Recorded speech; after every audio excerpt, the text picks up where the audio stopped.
Ժառանգության հետ կապված հարաբերությունների մասով գուցե հետո աշխատելու անհրաժեշտություն լինի ու նաև մի իրավիճակ էլ կա, որտեղ հնարավոր խնդիրների կարող ենք բախվել գույքի համատեղ լինելու կանոնների հետ կապված, այսինքն եթե գրանցված ամուսնության պարագայում սեփականության իրավունքը ձևակերպվի, ամուսինը, այս դեպքում կինը, կինը կամ ամուսինը օրենքով սահմանված կարգով դառնալու է համատեղ սեփականատեր, այդ դեպքում այդ ծառայելու պայմանի հետ կապված պետք է որոշակի գուցե շտկումներ արվեն։ Տիկին Անդրեասյան։ Շնորհակալություն, պարոն Խաչատրյան, մոտիվացիոն այդ մեխանիզմների ձեր դիտարկմանը համամիտ լինելով, ես կարծում եմ, որ բնականային աջակցության մեր մյուս ձևաչափերում մենք այդ լուծումները կարծես ունենք եւ դրանք փորձարկված են, օրինակ, երբ որ մարդիկ կարողանում են այդ գումարները ուղղել վերանորոգմանը, տան համար անհրաժեշտ գույքի ձեռքբերմանը, այսինքն ավելի ամբողջական միջավայր են ստանում, քան միայն գույքի ձեռքբերմանը, եւ առաջարկս պիտի լինի ուսումնասիրել այդ փորձը եւ գուցե այդ լուծումները կիրառել նաեւ այս դեպքում։ Պարոն Թորոսյան։ Համամիտ լինելով Տիկին Անդրեասյանի հետ ես մի քիչ ավելի լայն էլ ուզում եմ խնդրել, իհարկե որոշումը կարևոր է եւ պետք է ընդունվի, բայց սինխրոն անենք մյուս բնակարանաշինական ծրագրերի հետ, որպեսզի խզումներ կամ առնվազն մեծ խզումներ չառաջանան, որտեղ բոլորն է մեր քաղաքացիներ եւ հայրենակիցներն են եւ իրանց ապահովման հարցը հավասարաչափ կարևոր է մեր համար։ Շնորհակալություն։ Պարոն Սարգսյան։ Թե կարելի է, այո, դուք ճիշտ դիտարկում արեցիք, միակ խնդիրը կայանում էր նրանում, որ այս ծրագիրը վերաբերում է 22 թվականից հետո ընդունված զինծառայողներին, որով որ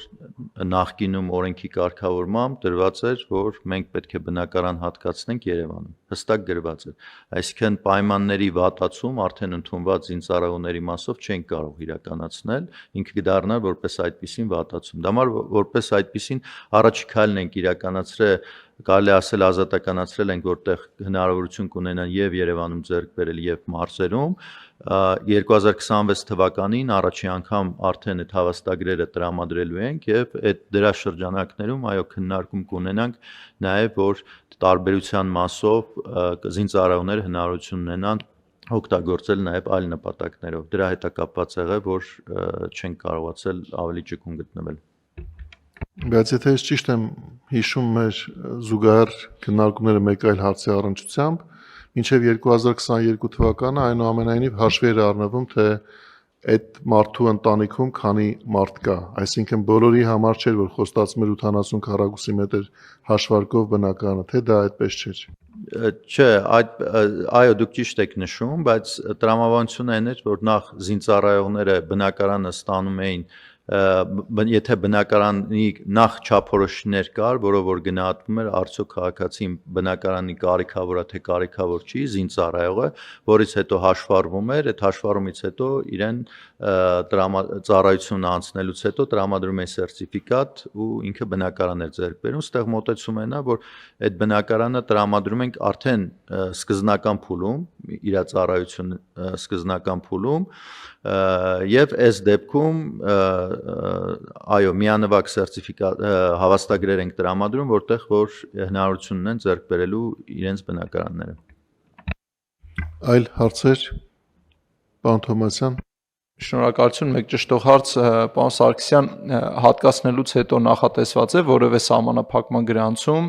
որպեսզի օտարման հարցը այդ ընթացքում կարգավորվի եւ հետագայում խնդիր չունենանք, եթե չէ, կխնդրեմ նախագիծի այս մասով մի փոքր լրամշակել, շնորհակալություն։ Շնորհակալություն, այո, մենք աշխատել ենք ձեր հետ, նաեւ օրենքով է սահմանված, նաեւ կառավարության որոշման մեջ ունենք